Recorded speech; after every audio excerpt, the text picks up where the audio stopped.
नमस्कार दोस्तों, कोरा कागज़ यूपीएससी के एक और वीडियो में आप सभी का स्वागत है। आशा करता हूँ आप सभी की तैयारी जो है वो बहुत ही अच्छी चल रही होगी और अब आपने नई चीज़ें पढ़ना बंद कर दिया होगा। नई चीज़ें आपने पढ़ना बंद कर दी होगी। ये बहुत इम्पोर्टेंट है कि सही समय पर आपको पता चल जाए कि सही समय पर कुछ चीज़ों को स्किप कर देना चाहिए।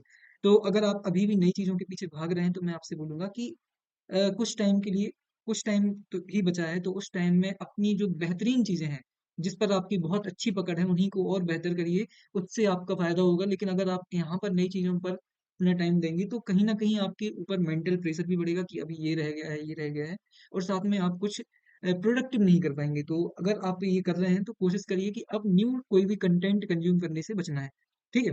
दूसरी इम्पोर्टेंट बात यहाँ पर मैंने आज से 3 दिन पहले हमारे टेलीग्राम चैनल पर एक गूगल फॉर्म अपलोड किया था। उस गूगल फॉर्म पर मुझे लगभग 35 से 30 से 35 लोगों का डेटा मिला है। तो हम उस डेटा को उनके स्कोर्स के डेटा को क्या करेंगे एनालाइज़ करेंगे और ये समझने की कोशिश करेंगे कि एग्ज़ाम हॉल में कौन-सी गलतियाँ करने से बचना है। तो ये बहुत ही इम्पोर्टेंट है। ये देखेंगे और साथ में हम ये देखेंगे कि आपको क्वेश्चन पेपर अटेम्प्ट कैसे करना है, अब टेस्ट लगाना है या नहीं? तो ये मैं आपका डाउट यहीं क्लियर कर देता हूँ, अब टेस्ट नहीं लगाना है। कोई भी कुछ भी हो जाए अब आपको टेस्ट नहीं लगाना है, पूरी एनर्जी आपको अपनी रिवीजन पर लगा देनी है। जितना ज़्यादा हो सके रिवीजन करिए, नई चीज़ें नहीं पढ़नी है लेकिन करंट अफ़ेयर आप इस टाइम में पढ़ सकते हैं। करंट अफ़ेयर ऐसा सब्जेक्ट है कि एग्ज़ाम के पहले बहुत अच्छे से ये चीज़ें कंप्लीट हो जाती हैं। स्पीडी में जो नियुक्तियाँ वगैरह हैं, वो देख लीजिए आप अपडेटेड वाली। वो अगर प्ले स्टोर आप यूज़ करते हैं तो प्ले स्टोर पर करंट जो स्पीडी होती है, मंथली ये लोग अपडेट करके डालते हैं, तो वो आपको एक बार देख लेनी है। उसमें नियुक्तियाँ हो गई, कुछ समिट्स हो गए या फिर कुछ इंडेक्स हो गए या फिर जो एक्सरसाइज़ हैं, वो देख लेनी है। मतलब कम टाइम में अगर आपको ज़्यादा चीज़ें कंज़्यूम करनी है, तो आप न्यू चीज़ें कर सकते हैं करंट अफ़ेयर में। लेकिन नए सब्जेक्ट अब नहीं पढ़ सकते। आपने अगर इकोनॉमी नहीं पढ़ा है, तो आपको इकोनॉमी के पीछे नहीं भागना है। ये मेरी आपको बहुत ही अच्छे से मतलब एडवाइस है कि ये आपको कम करके चलना है। तो चलिए सबसे पहले हम वो स्कोर देख लेते हैं, जो हमें यहाँ पर हमारे गूगल फॉर्म में देखने को मिला। तो ये है हमारा स्कोर। यहाँ पर आप मैंने पहले से कुछ मार्क करके रखी हैं चीज़ें ताकि आपको ज़्यादा समझने में आसानी हो सके। यहाँ पर मैंने 3-4 चीज़ें ली थी कि पेपर में लोगों का स्कोर क्या है, पेपर 2 में उनका स्कोर क्या है, अटेम्प्ट कितने उन्होंने किए हैं, कितने क्वेश्चन सही हुए हैं, कितने गलत हुए हैं और उनकी रीज़न उनको क्या लगता है कि उनका रीज़न कम क्यों आया है। तो यहाँ पर मैक्सिमम लोगों का आप देख सकते हैं सिलेबस कंप्लीट नहीं हुआ या फिर लैक ऑफ रिवीजन ये 2 ऑप्शन थे। तो अगर आप ये सोच रहे हैं कि आपने कुछ नहीं पढ़ा है और इस वजह से आप मेंटली प्रेशर में जा रहे हैं, तो बहुत सारे लोग हैं जिन्होंने बहुत सारी चीज़ें नहीं पढ़ी हैं। तो सबसे पहले दिमाग से ये चीज़ निकाल दीजिए कि आपका एग्ज़ाम बिगड़ सकता है इसकी वजह से।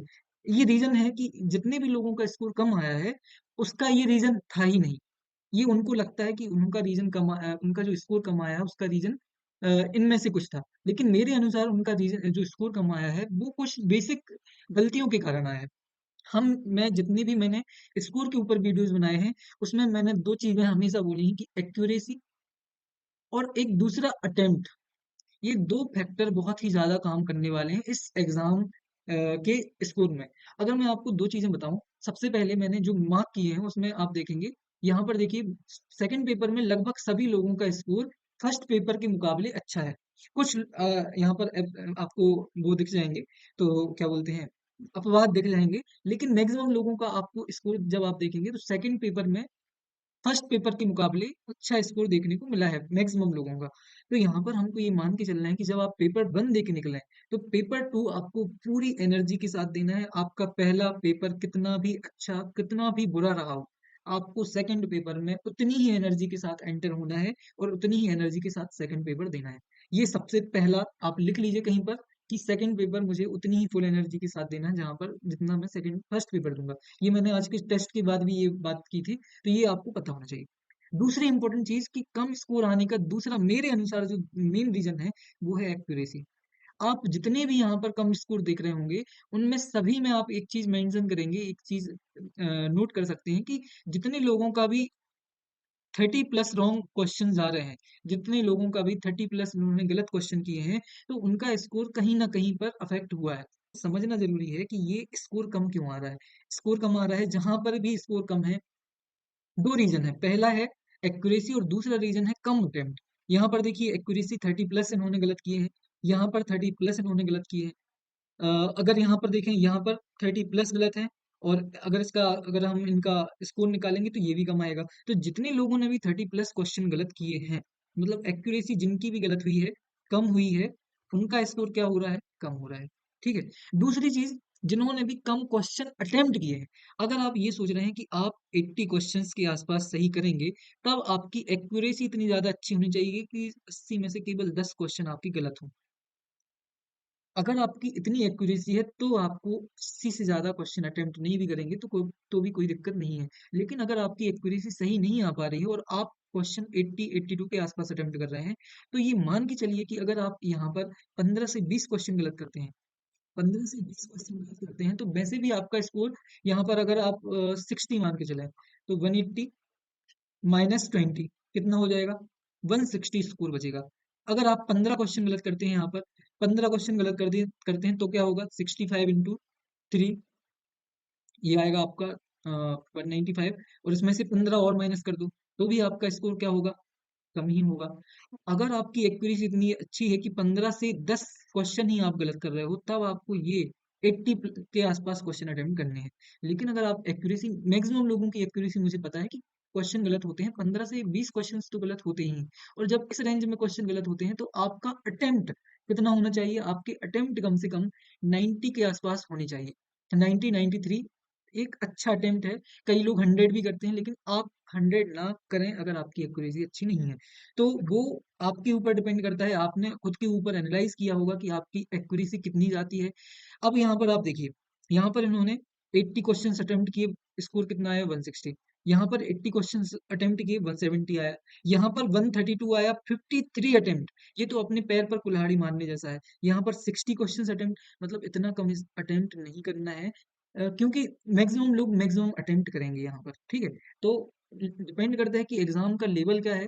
एग्जाम के लेवल के हिसाब से अटेम्प्ट कम भी हो सकते हैं। जैसे एग्जाम का लेवल अगर आपको बहुत हाई दिख रहा है, तो 80 के आसपास अटेम्प्ट बहुत अच्छा है। अगर आपको लग रहा है कि बहुत ही ज्यादा टफ पेपर पूछा गया है, ये समझ में आ जाता है हमको एग्जाम हॉल में, और अगर आपको लग रहा है कि नहीं यहाँ पर अटेम्प्ट किए जा सकते हैं, तो 90+। अगर आपको लगता है कि टफ आया है पेपर, तो 80 के आसपास आपको अटेम्प्ट करनी है। ये थोड़ा सा एक क्राइटेरिया मेंटेन करके चलना है। तो अगर ये सारी चीजें अगर आप देखेंगे, तो दो तीन चीजें क्लियर हो रही होंगी कि सबसे पहले अटेम्प्ट, और दूसरी इंपॉर्टेंट चीज चीज एक्यूरेसी। अब एक्यूरेसी को कैसे मेंटेन करें? चलिए चलते हैं हमारी पीडीएफ यहाँ पर स्लाइड पर। तो यहाँ पर एक्यूरेसी के लिए सबसे इंपॉर्टेंट चीज है, रिस्क लेना है या नहीं। तो रिस्क लेना है, कहाँ लेना है? रिस्क लेना है आपको ऐसे क्वेश्चंस में जहां पर आप दो ऑप्शन ऑलरेडी एलिमिनेट कर चुके हैं। क्या कर चुके हैं? दो ऑप्शन आप ऑलरेडी एलिमिनेट कर चुके हैं। अब आपको लग रहा है कि यहाँ पर रिस्क लिया जा सकता है दो ऑप्शन में, तब आपको रिस्क लेना है। अगर आपको पता ही नहीं है करंट अफेयर में कोई ऐसा टॉपिक है जो आपने देखा, और आपको पता ही नहीं है कि उसमें पढ़ा ही नहीं है कुछ भी, कोई अपॉइंटमेंट है फॉर एग्जाम्पल, उसमें आ जाता है सीआईसी के नए चेयरमैन कौन है। अगर आपने सीआईसी के नए चेयरमैन पढ़े ही नहीं है, तो आप 99% ये वाला क्वेश्चन गलत करने वाले हैं। तो ऐसे क्वेश्चंस को अटेम्प्ट करने से बचना है। करंट अफेयर में कभी भी रिस्क नहीं लेना है अगर आपने पढ़ा नहीं है तो। हाँ, अगर आपको ऐसा लग रहा है कि नहीं मैंने पढ़ा हुआ है, कहीं ना कहीं ये मैंने पढ़ा है और हो सकता है कि इसका आंसर ये होना चाहिए, तब आपको यहाँ पर रिस्क लेना है। तो रिस्क कहाँ लेना है? जब आप या तो दो ऑप्शन ऑलरेडी एलिमिनेट कर चुके हैं, या तो आपने थोड़ा बहुत पढ़ा है और आपका सबकॉन्शियस माइंड बोल रहा है कि हाँ मुझे यहाँ पर रिस्क लेना चाहिए, तब आपको रिस्क लेना है। दूसरी चीज, कैसे और कहाँ से क्वेश्चन पेपर शुरू करें? तो हमेशा कोशिश करिए कि 0 से स्टार्ट करें, मतलब 1 से 100 तक जाने की कोशिश करें। और दो रीडिंग में, कम से कम 2 से 3 रीडिंग में आपको क्वेश्चन पेपर सॉल्व करना है। कैसे? चलो इसको समझते हैं हम। आपको कोशिश करनी है कि आप हर एक क्वेश्चन पढ़ें, मतलब हर एक क्वेश्चन पढ़ना है। हो सकता है कि क्वांटम कंप्यूटिंग आपने ना पढ़ा हो, या फिर क्वांटम कंप्यूटिंग आप पढ़ के नहीं गए हो, फिर भी आपको कोशिश करनी है कि इसका क्वेश्चन अगर आपको आए, तो आप वो एक बार क्वेश्चन जरूर पढ़ें। समटाइम्स एग्जामिनर आपको बड़े बड़े क्वेश्चंस इसलिए देता है ताकि आप उसको स्किप कर दें। और एग्जामिनर का ये माइंडसेट होता है कि हमको कम से कम लोगों को क्या करना है, एग्जाम में क्लियर कराना है। तो वो लोग पढ़ें ये क्वेश्चन जिन्होंने या तो पढ़ा हुआ है, या तो जो ये रिस्क लेने की संभावना में है या फिर स्थिति में है जो रिस्क ले सकते हैं। तो आपको कोशिश करनी है क्वेश्चंस, हर एक क्वेश्चन को क्या करना है, कम से कम एक रीडिंग लेनी है। जब एक रीडिंग लेंगे तो आपको समझ में आ जाएगा कि इसमें टाइम देना चाहिए या नहीं देना चाहिए। तो उसको आपको कहीं पर मार्क कर लेना है। अगर पेज मिलेगा आपको तो वहां पर आपको लिख लेना है कि ये क्वेश्चन मुझे देखने हैं, बाद में जरूर इनको अटेम्प्ट करने की कोशिश करनी है। इस टाइप से करना है। दूसरी जरूरी चीज यहाँ पर, अटेम्प्ट कितना करें, तो मैंने बताया 80 के आसपास तब करना है जब बहुत टफ पेपर है। हो सकता है टफ पेपर है ना, टफ पेपर आना, क्योंकि एमपीएसआई ने प्रीलिम्स में ऐसे अ, हमको एग्जांपल दे दिए हैं कि क्वेश्चंस के टफ आने की संभावना भी हो सकती है।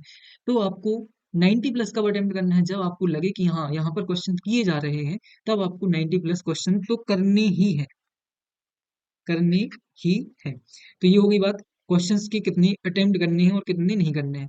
दूसरी इंपॉर्टेंट चीज, एक्यूरेसी कैसे बढ़ेगी, एक्यूरेसी बढ़ेगी ऐसे क्वेश्चंस को अटेम्प्ट ना करने से। रिस्क उन्हीं में लेना है आपको जिनमें रिस्क लेना चाहिए, जिनमें नहीं लेना चाहिए उनमें रिस्क नहीं लेना है। दूसरी चीज, पेपर वन और पेपर टू में क्या स्ट्रेटजी रहनी चाहिए। जब भी आप पेपर वन देकर निकलें, तो पेपर टू के लिए उतना ही काम फील करना है जितना आप पेपर वन के पहले एकदम फ्रेश फील कर रहे थे। गर्मी है, मतलब बहुत ही ज्यादा, आपको हो सकता है कि स्ट्रेस लगे, और साथ में कुछ हेल्थ के लिए भी कोशिश करें कि हाइड्रेटेड रहें, पानी पीते रहें। और सबका जो एग्जाम सेंटर है वो घर से बहुत दूर है, तो कोशिश करें कि एक स्टे करने की एक जगह ऐसी डिसाइड कर लें जहाँ पर आप कूलिंग वे में रह सकें, ताकि सेकंड पेपर के पहले आपको बिल्कुल भी क्या ना हो, दिक्कत ना हो। तो ये कुछ ऐसी स्ट्रेटजीज हैं जो आपको करनी चाहिए। तो यहाँ पर इस वीडियो में आपको क्या समझ में आया, यहाँ पर आपको ये समझ में आया कि एक्यूरेसी पर काम करना है। और एक्यूरेसी बिल्कुल भी इस पर डिपेंड नहीं करता है कि आपने कितना पढ़ा है, बिल्कुल भी इस पर डिपेंड नहीं करता है। एक्यूरेसी इस पर डिपेंड करता है कि कुछ टफ क्वेश्चंस के बीच में आप एक इजी क्वेश्चन ढूंढ पा रहे हैं या नहीं। अगर शुरू के 4 क्वेश्चन बहुत टफ हैं और उसके बाद 3 कुछ इजी क्वेश्चंस हैं, फिर एक दो टफ क्वेश्चन है, तो एग्जामिनर चाहता है कि आप इन 4 क्वेश्चन के बाद एक इजी क्वेश्चंस को ढूंढ पाएं और इन इजी क्वेश्चन पर रिस्क ले पाएं। तो अगर आप उस स्थिति में हैं तो आप ये यकीन मान के चलिए कि आप एक्यूरेसी पर बहुत अच्छा काम करने वाले हैं। दूसरी इंपॉर्टेंट बात, अटेम्प्ट बहुत ही इंपॉर्टेंट है। कितनी क्वेश्चन अटेम्प्ट कर रहे हो, ये आपको डिसाइड करना है एग्जाम हॉल में ही, क्योंकि एग्जाम हॉल में आपकी जो दिमाग जो होता है वो समझ पाता है कि कितने क्वेश्चन टफ हैं, कितने क्वेश्चन इजी, मतलब लेवल क्या है। तो ये मैं अभी नहीं बोल सकता हूँ, लेकिन आपको कोशिश करनी है कि मैक्सिमम क्वेश्चन अटेम्प्ट करने हैं जब क्वेश्चन आपके आपके किस में हो, पाले में हो। आपके पाले में है तो आपको क्या करना है, एग्जाम में बहुत ज्यादा रिस्क लेने की कोशिश करनी है। लेकिन अगर आपके पाले में नहीं है तो रिस्क नहीं लेना है। कुछ ये बहुत ही जरूरी बातें हैं, और फिर मेरी तरफ से पूरा कागज यूपीएससी की तरफ से आप सभी के लिए, आपके एग्जाम के लिए बहुत सारी शुभकामनाएं, और आशा करता हूँ आप सभी लोग 29 तारीख को जब एग्जाम हॉल से निकलेंगे तो आप सभी के मुझे बहुत पॉजिटिव मैसेजेस मिलेंगे, और बहुत ही अच्छा फील होगा मुझे जब आपके मैसेजेस मिलेंगे। तो बस इसी आशा के साथ अ, आशा करते हैं कि बहुत बेहतर आपका एग्जाम होगा। मिलते हैं अगली वीडियो में, पढ़ते रहिए, ध्यान रखिए अपना, और बिल्कुल भी स्ट्रेस नहीं लेना है। जितना ज़्यादा हो सके कूल डाउन फील करें, नई चीज़ें पढ़ने से बचें, और मेंटली फोकस्ड रहें, पढ़ते रहें, पानी पीते रहें। अपने एग्जाम हॉल तक जाने का जो भी प्रबंध है आपका पहले से करके रखें। आशा करता हूँ आप सभी को इस वीडियो में थोड़ा तो, मतलब एक क्वेश्चन का भी अगर फायदा होता है या फिर एक नंबर का भी फायदा होता है, तो ये वीडियो बनाना का जो मेरा मकसद है वो सफल हो जाएगा। तो मिलते हैं अगली वीडियो में, पढ़ते रहिए, ध्यान रखना।